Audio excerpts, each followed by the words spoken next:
Welcome, dear friend, and thank you for choosing to spend your time with us in this quiet place. It is a very fine thing indeed to set aside the cares of the day, much like taking off a heavy coat and a pair of damp boots, and to find a comfortable chair in a room warmed by a gentle fire. This story has been crafted for just that purpose, to be a soft place for your mind to rest, a quiet path to walk down as the world outside grows still, hopefully guiding you gently towards the peaceful refreshment that sleep can bring. Think of these words as a soft blanket, and the quiet spaces between them as a chance to take a slow, easy breath. There is no hurry here, and nothing to trouble you. You are perfectly safe and very welcome. And if you find a measure of comfort in this tale, perhaps, just before you drift away, you might leave a small sign of your passing with a simple like, and subscribe to our quiet corner of the world, so we may always know how to find our way back to one another. Now, settle in and let the story begin. Chapter 1. The Threshold of Silence. It is a curious thing how one can walk for many days with the sounds of the world as a constant companion, the rattle of a cart, the chatter in a market, the persistent whisper of the wind, and not truly notice them until they are gone. Finian had walked for what felt like a very long time, and as he crested the last gentle hill, the world's noise did not simply cease. It felt as if it had been gently absorbed by the air before him. He stood at the threshold of the vale, breathing in a silence so profound, so utterly complete, that it felt like a tangible thing, a soft and heavy quietude that settled upon his shoulders like the kindest of cloaks. This was not the empty silence of a vacant room, but the full silence of a sleeping one, rich with peaceful presence. The path before him, little more than two parallel impressions in the soft earth, meandered down into the green and gentle basin of the valley. Ancient trees, whose names he did not know, stood like kindly old sentinels, their bark smooth and pale, their leaves broader than both his hands held together. It was through this magnificent canopy that the afternoon sun was filtered, losing all its harshness and arriving on the valley floor as a diffuse, golden green glow. Every surface seemed to be bathed in this soft light, giving the entire vale the look of a place found only in the fondest of memories. As Finian's steps found a slow, unhurried rhythm on the descending path, a new sensation joined the tapestry of his awareness. A scent, clean and sweet, rose from the earth and the foliage around him. It was the smell of rich, damp soil, the kind that promises life, blended with something else, a delicate, almost spicy fragrance from a climbing vine with silvery green leaves that wound its way up the trunks of the great trees. The scent was calming in a way he couldn't quite name, clearing his head and settling his weary thoughts as effectively as the silence had settled his body. He soon saw it, nestled in a small clearing just ahead, a little cottage, built of smooth river-gray stone and dark sturdy timber. A thin curl of pale smoke, the color of a dove's wing, rose from its chimney in a slow, untroubled spiral into the still air. It was the very picture of contentment, looking as though it had grown from the earth, just as the trees had. The cottage had an air of being inhabited, yet peacefully so. There was a small stack of firewood piled neatly against one wall, and a single clay pot with a bright, resilient little flower sat on the windowsill, its head turned towards the gentle light. The wooden door was made of thick, dark planks, worn smooth by time and touch. It was not closed fast, but rested slightly ajar, a sliver of warm, shadowed interior visible within. It was not an oversight, he felt, but an invitation. It seemed to say, "The world is loud, but in here is quiet. Your journey has been long, but here you may rest." Finian felt a sense of relief so profound, it was almost a physical release, as if a tightly held knot inside his chest had finally been given permission to loosen its grip. This place was not just quiet, it felt kind. He placed a hand upon the weathered wood of the door, and the texture was smooth and warm beneath his palm, as if the gentle afternoon sun had been soaking into it for hours. He pushed it open no more than a hand's breadth, and the interior seemed to exhale a scent of dried herbs and wood smoke, a comforting domestic perfume that spoke of simple peace and long, restful nights. He felt no hesitation, no sense of being an intruder, for the entire vale seemed to welcome him, from the soft air to the waiting hearth. Stepping over the threshold was like stepping from one world into another. The full humming silence deepened, and the light inside was soft and low. A small fire popped gently in the hearth across the room, a sound like a quiet sigh of contentment. For a long while, Finian simply stood in the center of the small single room, letting the profound peace of the place wash over him. He set down his simple pack, unlaced his weary boots, and felt the day's journey, and all the days before it began to dissolve, becoming little more than a distant, fading echo. Here, at last, was a place to be still. And so his first hours in the Vale of Settled Sound were spent in a simple worn armchair by the fire, doing nothing more than breathing. He watched the gentle play of the flames, listened to their soft murmurs, and felt the deep, humming quiet of the cottage wrap around him like the warmest and softest blankets. The world outside, with all its noise and haste, felt more than a day's journey away. It felt like a lifetime ago, a memory from a different sort of existence altogether. Here, peace had left its gentle mark on everything, and he was grateful to simply be a part of it. Chapter 2. The First Layers.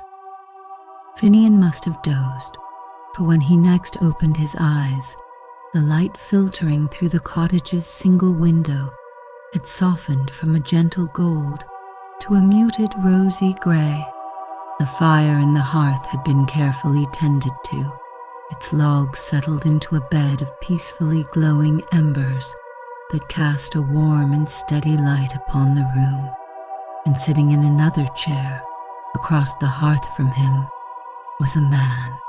He was old, with a kind face etched with the fine lines of 1,000 gentle smiles, and his hair was the color of spun silver. He held a steaming ceramic bowl in his hands and was looking at Finian not with surprise, but with a serene and welcoming expression. The man's presence was so completely in harmony with the cottage's quietude that it caused Finian no alarm at all. It felt as if he had always been there, a part of the peace.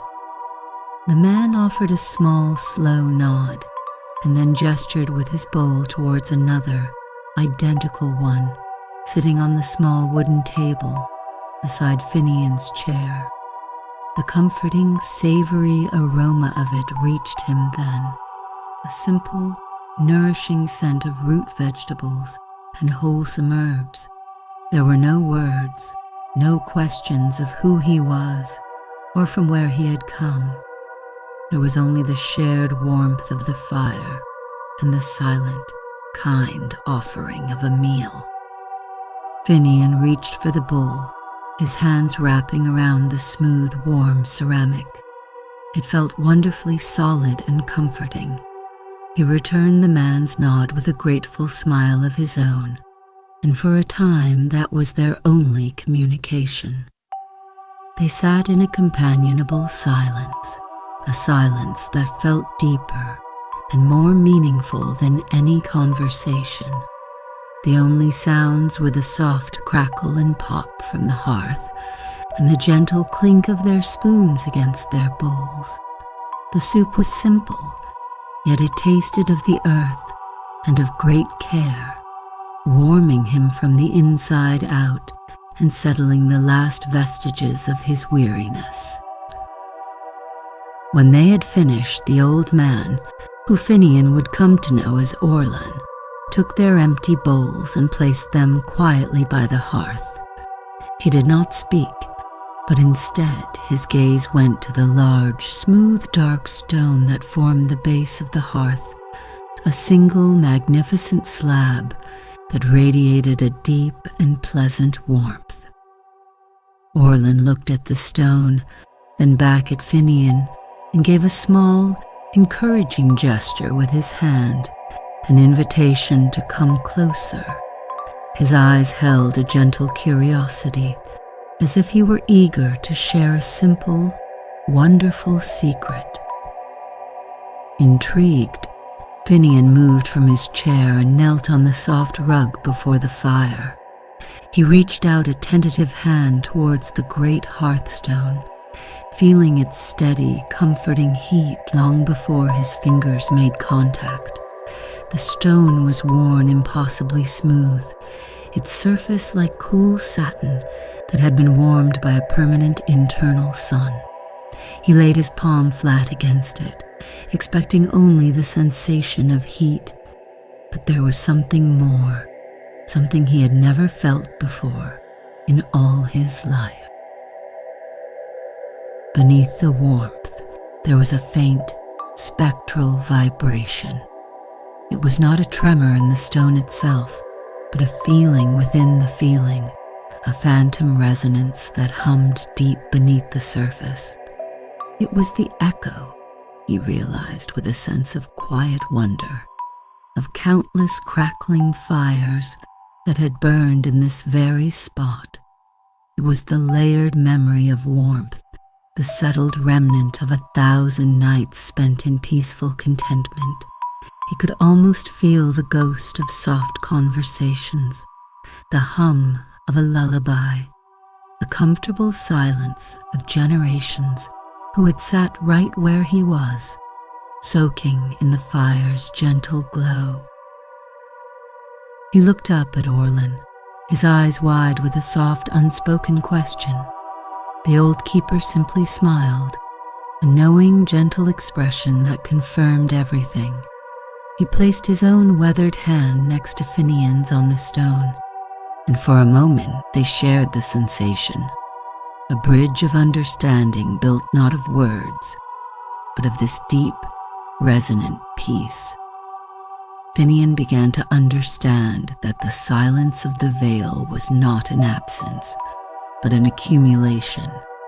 It was a vessel holding all the gentle sounds and quiet joys that had ever graced it. With this new awareness, the entire cottage seemed to transform before his eyes. He ran a hand along the worn wood of the table and felt a faint, lingering smoothness, the echo of countless simple meals shared in fellowship. He picked up his empty ceramic mug, and beneath its coolness, he could feel the faintest trace of warmth, the ghost of 1,000 cups of hot tea. Here too, peace had left its gentle mark.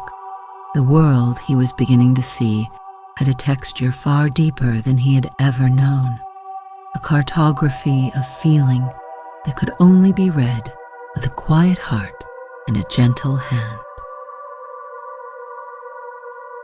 Chapter 3. Learning to listen with the skin. The days that followed fell into a slow, gentle rhythm, as unhurried as the stream that meandered through the vale. Orlin became Finian's silent guide, leading him not with lessons or lectures, but with quiet example and gentle gestures. Their walks began each morning after a simple breakfast of warm bread and honey, its sweet and comforting scent filling the small cottage. They would step out into the soft light, and Orlin would lead Finian along barely there paths that wound between the great, smooth-barked trees, his own footsteps making almost no sound upon the soft earth. Orlin showed him how to truly perceive the vale's unique character.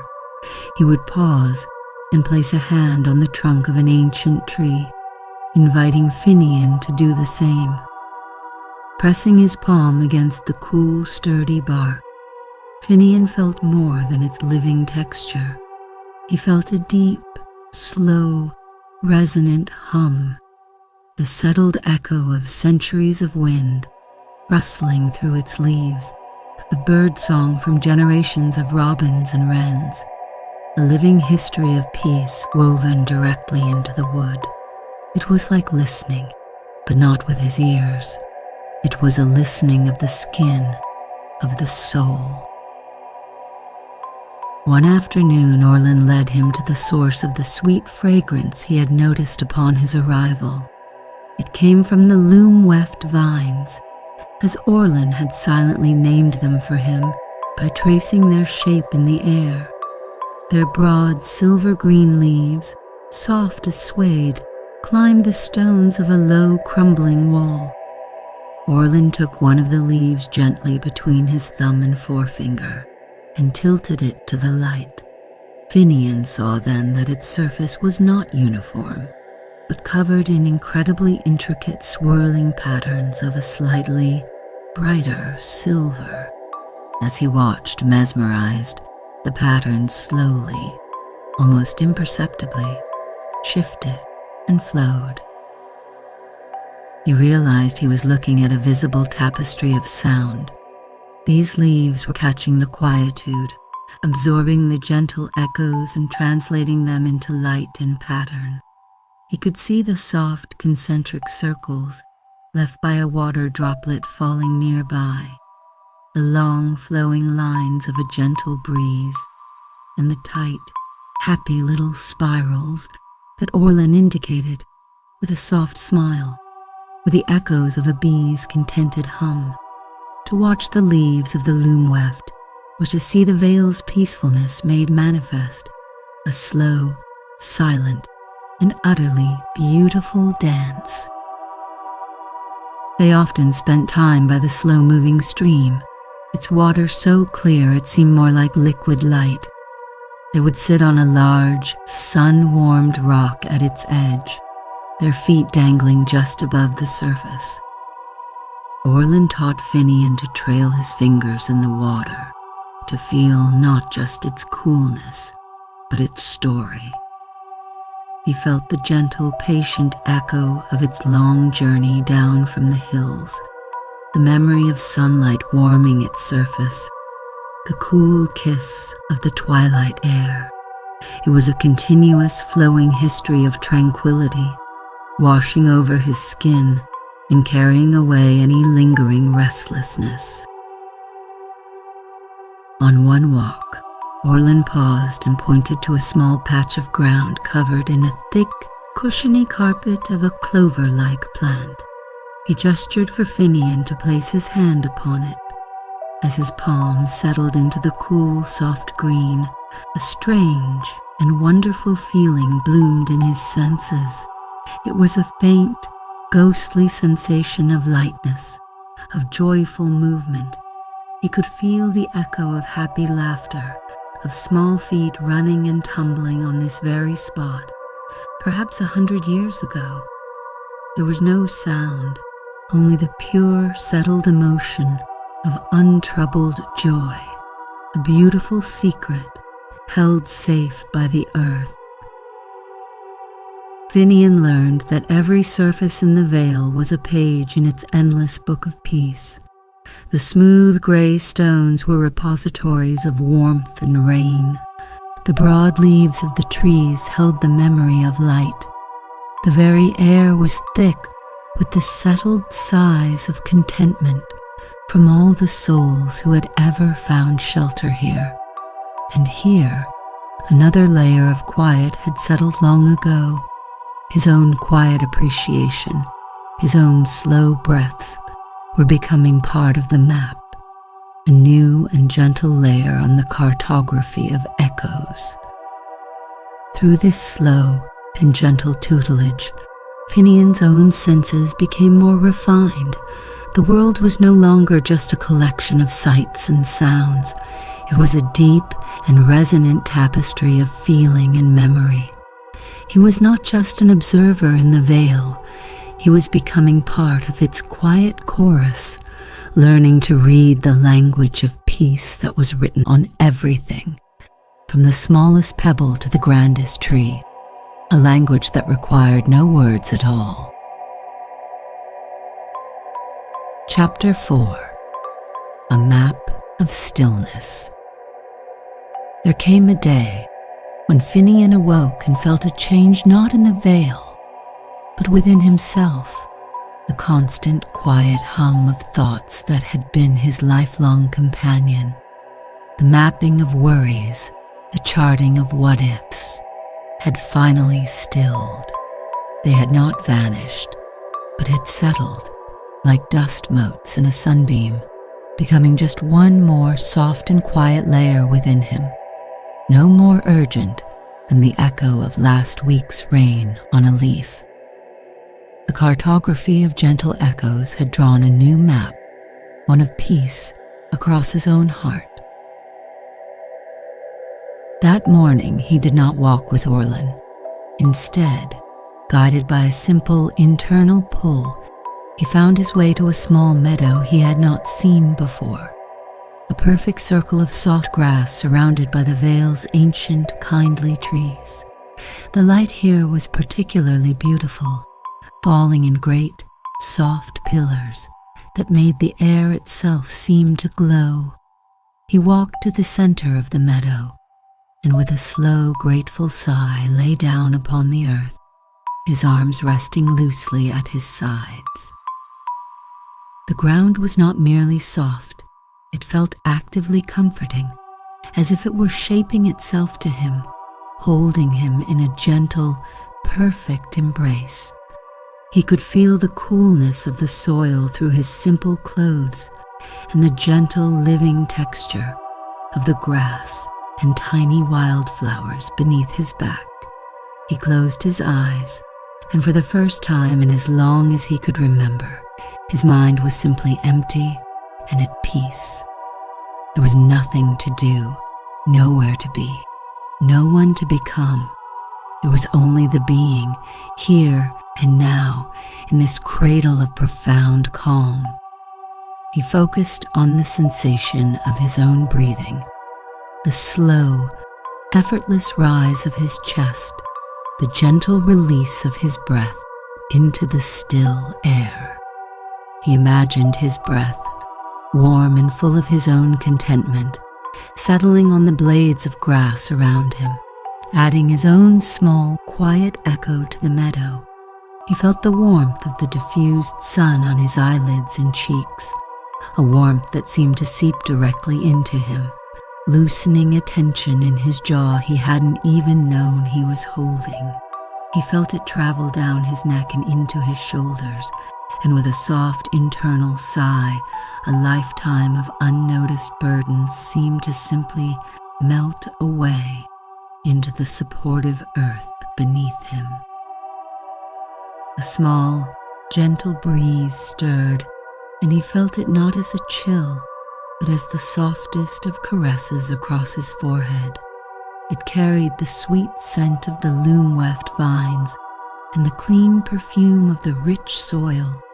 He felt as if the vale itself were breathing with him, a slow, ancient, and deeply calming rhythm.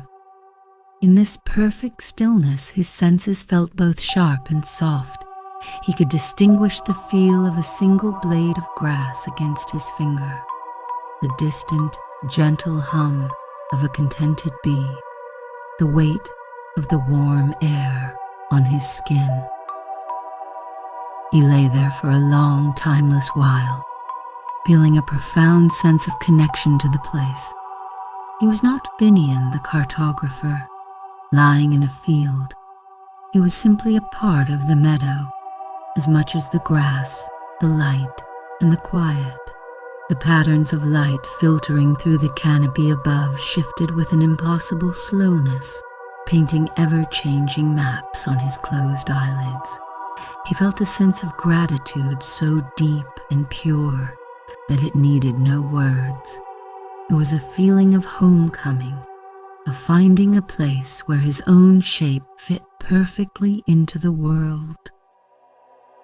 When he finally chose to rise, it was with a slowness and care that he had learned from Orlan. He sat up and looked around the meadow, seeing it with fresh eyes. It was not just a circle of grass, but a sanctuary of accumulated peace. He understood now that the veil did not just quieten you, it showed you the quiet that was already there, deep inside yourself. And here too peace had left its gentle mark, not on a stone or a leaf this time, but on the very fabric of his being. Chapter 5. Leaving a Gentle Mark.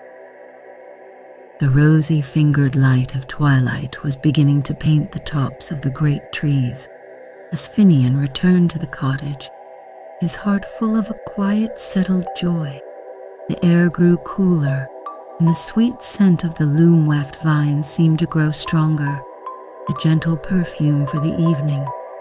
Inside, Orlan was tending to the fire, the warm, orange glow of it pushing back the encroaching shadows and making the small room a haven of comfort and warmth.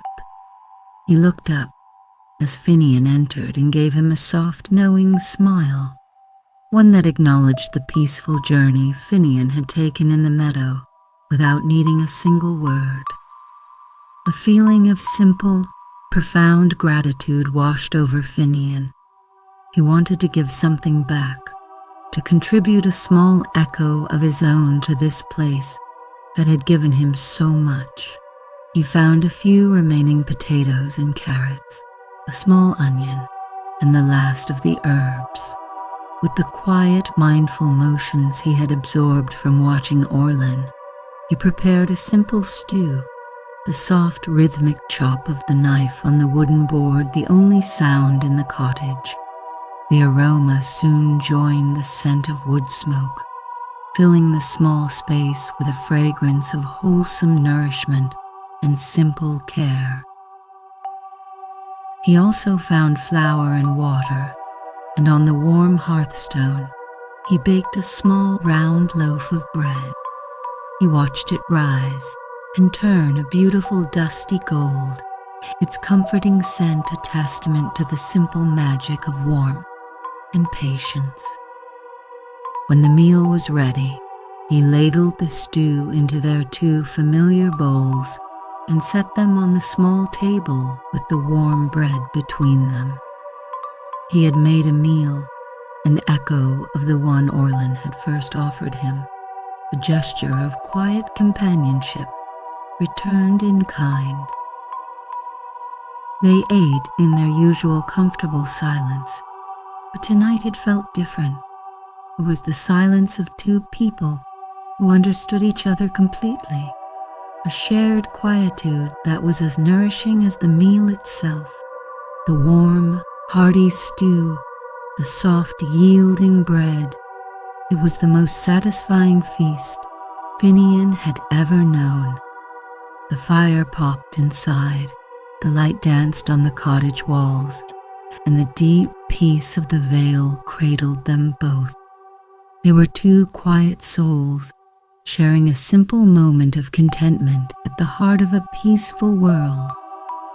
Finian knew, with a gentle certainty that held no sadness, that his time in the Vale was drawing to a close. The restlessness that had brought him here was gone, replaced by a deep, resonant calm that now felt like his own true nature. The Vale had not fixed him. It had reminded him of what he had always been underneath the noise. He knew he could leave, because the peace was no longer just in this place. It was a map he now carried within his own heart. The next morning, as the first gentle light began to filter through the trees, Finian gathered his few belongings. Orland stood in the doorway of the cottage, not to say goodbye, but simply to be there, a reassuring and steady presence. Finian walked to the door and paused, turning back to look at the simple, perfect peace of the room, the hearth, the chairs, the table. Then he turned to the door itself and placed his palm flat against the warm, smooth wood. He closed his eyes and poured all the gratitude, all the peace, all the quiet joy he felt into that single touch. He did not know if it worked that way, if a feeling could truly be left behind, but he hoped it could. He hoped to leave a small, gentle echo of his own deep and profound thankfulness, a quiet layer of warmth for the next weary traveler who might find their way to this door. He felt the countless layers of peace beneath his own hand, the warmth of the sun, the touch of Orland, the push of the wind, and he added his own. And then, with a final grateful smile to Orland, he turned and walked away, his footsteps slow and sure, carrying the cartography of gentle echoes with him.